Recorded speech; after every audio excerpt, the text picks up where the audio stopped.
1600, Inggris mengadopsi pendekatan ini dengan mendirikan English East India Company. Hal ini kemudian dilihat Belanda sebagai ancaman. Pemerintah Belanda kemudian mensponsori lahirnya VOC pada tahun 1602 dan memberinya hak monopoli perdagangan di Asia. VOC sendiri didirikan lewat merger 4 perusahaan dagang, yakni Barbanche Company, Compagnie Van Vere, Compagnie Can de Moscheron, dan Verse Company. VOC kemudian diberikan hak untuk memonopoli dan menjual kembali pala cengkeh dan bunga pala dengan harga mencapai 14 hingga 17 kali lipat dari harga yang dibayarkan di Nusantara. Ia juga diberi hak untuk membangun benteng pertahanan, memiliki tentara sendiri, dan membuat perjanjian dengan penguasa-penguasa di Asia. VOC bahkan boleh memaklumkan perang atau menyatakan perdamaian. Menduduki wilayah di luar Belanda, pemerintah daerah tersebut mengeluarkan mata uang hingga memungut pajak. Tak heran banyak yang menyebutnya sebagai negara di dalam negara. Pada tahun 1610 diperkenalkan posisi gubernur jenderal. Walaupun demikian, kontrol atas perusahaan ini tetap ada di tangan Hiren 17, yakni sebuah dewan pemegang saham yang beranggotakan 17 orang. Katanya nih, ada sebuah lemari dokumen VOC di Belanda yang hanya bisa dibuka oleh 17 kunci dari Hiren 17. VOC makin bertambah kuat ketika Jan Pieterszoon Koen ditunjuk menjadi gubernur jenderal VOC. Ia melihat VOC bisa menjadi penguasa Asia, baik dari sisi politik maupun ekonomi. Pada 30 Mei 1619, berbekal 19 kapal, ia menyerang Jayakarta dan berhasil mengalahkan pasukan kerajaan Banten, kemudian mendirikan Batavia sebagai headquarter VOC. Kemudian, pada tahun 1620, hampir seluruh tanaman di Kepulauan Banda digantikan dengan cengkeh dan pala untuk kebutuhan ekspor.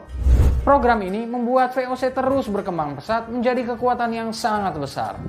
Hingga tahun 1669, VOC menjadi perusahaan terkaya dalam sejarah dengan aset 150 perahu dagang, 40 kapal perang, 50.000 pekerja, 10.000 tentara, dan pembagian dividen hingga 40%. WOW alias wow. VOC tercatat kerap mengalami konflik dengan Inggris. Dinamika hubungan tersebut terus memburuk setelah terjadi pembantaian di Ambon pada tahun 1623. Kala itu, terjadi penyiksaan dan eksekusi yang dilakukan oleh VOC kepada 20 orang. Di antaranya ada 10 pegawai British East India Company atas tuduhan pengkhianatan. Tragedi ini merupakan buah dari persaingan kedua perusahaan Hindia Timur itu dalam perdagangan rempah hingga menjadi sumber ketegangan antara kedua negara. Persaingan ini akhirnya memuncak dalam Anglo-Dutch Wars antara Inggris dan Belanda pada tahun 1652 sampai 1784 yang terjadi dalam 4 tahap. Pasca perang tahap keempat antara tahun 1780 sampai 1784, VOC berangsur mengalami krisis finansial. Jan de Vries dan Ed van der Woude dalam The First Modern Economy menyebutkan beberapa faktor yang menyebabkan VOC mengalami kemunduran, mulai dari perubahan peta politik dan ekonomi di kawasan Asia, tingginya angka kematian pekerjanya, korupsi yang menjangkiti para petingginya, serta kebijakan dividen besar yang membebankan perusahaan.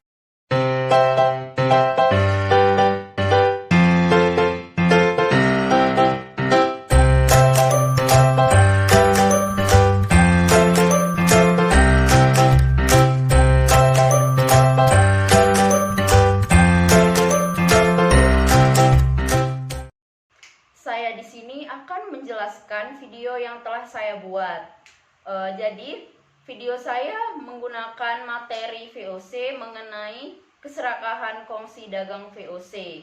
Materi tersebut terdapat pada kelas 11 semester 2 pada sejarah wajib SMA. Di sini saya mengedit video dengan menggunakan website Animaker. Dan saya menambahkan background yang saya ambil dari Google. Selanjutnya, saya meminta saudari Friska Kamila dan Aulia Bella Marinda untuk mengomentari video saya. Komentar saudari Friska pada video saya bahwa saya dalam video sebelumnya menggunakan font yang terlalu kecil dan warnanya tidak terlalu jelas, sehingga jika di video itu tidak terlihat jelas pada saat dibaca. Sehingga pada saat itu saya langsung mengubah font dalam video saya sehingga dapat terlihat dengan jelas. Menurut komentar saudari Aulia Bella Marinda, pada video saya sebelumnya saya tidak menggunakan animasi sehingga video saya terkesan terlalu monoton. Oleh karena itu, setelah mendengarkan komentar dari teman-teman saya telah mengubah semua yang mereka komentari. Mungkin itu saja penjelasan dari video yang telah saya buat. Jika ada salah saya mohon maaf. Saya akhiri. Wabillahi taufiq wal hidayah. Wassalamualaikum warahmatullahi wabarakatuh.